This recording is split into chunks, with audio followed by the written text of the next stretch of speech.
Samajwadi party के senior नेता आजम खान को कोर्ट से बड़ा झटका लगा है। रामपुर की एमपी एमएलए कोर्ट ने फेक बर्थ सर्टिफिकेट केस में आजम खान, उनकी पत्नी तंजीन फातिमा और उनके बेटे अब्दुल्ला आजम को दोषी करार देते हुए 7-7 साल की सजा सुनाई है। तीनों को यहां से सीधे जेल ले जाया गया।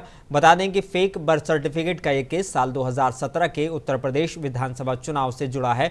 तब अब्दुल्ला आजम ने रामपुर की स्वार विधानसभा सीट से सपा के टिकट पर चुनाव लड़ा था। इस चुनाव में उनकी जीत भी हुई थी, लेकिन चुनावी नतीजों के बाद उनके खिलाफ हाई कोर्ट में केस दाखिल कर दिया गया था।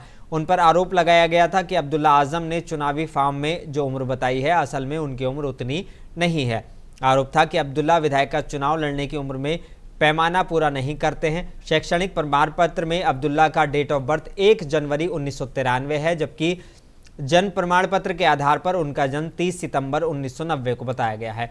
ये मामला हाई कोर्ट पहुंचने के बाद इस पर सुनवाई शुरू हुई थी और अब्दुल्ला की तरफ से पेश किए गए जन्म प्रमाण पत्र को फर्जी पाया गया था।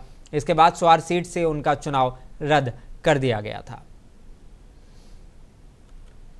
फातिमा और मोहम्मद आजम खान 420, 467, 468, 471 और 120 बी के दोषी पाए गए। तीनों को क्या ये कारावास तीनों को कारावास हुआ है। आजम खान की बीवी बीमार ये है। 2 जन्म प्रमाण पत्र का मामला था।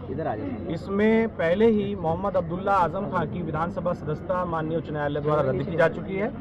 इसमें वादी वर्तमान विधायक श्री आकाश सक्सेना द्वारा एफआईआर कराई गई थी। विवेचना के बाद तीनों को इसमें आरोपी बनाते हुए चार्जशीट फाइल की गई थी। अदालत में सभी साक्षी प्रोसिक्यूशन द्वारा पेश किए गए। मैं पूर्व शासकीय अधिवक्ता रहा हूं, जिसमें मैंने भी इसमें आधे से अधिक गवाह अदालत में पेश कराए थे और बाकी का केस ट्रांसफर हो गया।